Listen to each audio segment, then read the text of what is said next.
15 আগস্টে ধানমন্ডি 32 নম্বর সহ ঢাকার বিভিন্ন জায়গায় মানুষকে বিবস্ত্র করা থেকে গায়ে হাত তোলার মতো ঘটনাগুলো যারা ঘটিয়েছে তারা মানবাধিকার লঙ্ঘন করেছে মন্তব্য করেছেন বৈষম্য বিরোধী ছাত্র আন্দোলনের সমন্বয়ক সার্জিস আলম।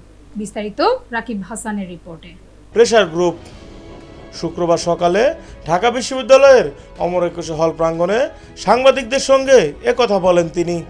বাবার বয়সী একজনকে কান ধরে উঠবস করানো, একজনকে বিবস্ত্র করা, পথচারীদের ফোন চেক করা, মায়ের বয়সী একজনের গায়ে হাত তোলা, সাংবাদিকদের উপর হামলার ঘটনায় উদ্বেগ জানিয়ে তিনি বলেন, গত 16 বছরের নির্যাতন, নিপীড়ন, কথা বলার অধিকার হরণ, দুর্নীতি ও অত্যাচারের বিরুদ্ধেই আমাদের অভ্যুত্থান ছিল।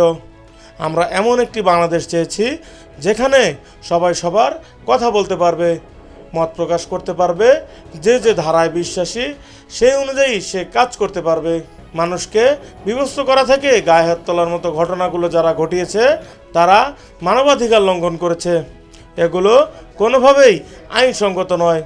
সমন্বয়কদের মধ্যে থেকে সংশ্লিষ্টতা পাওয়া গেলে তাকে বহিষ্কারের হুঁশিয়ারি দেন সার্জিস। রাকিব হাসান, ভোরের পাতা।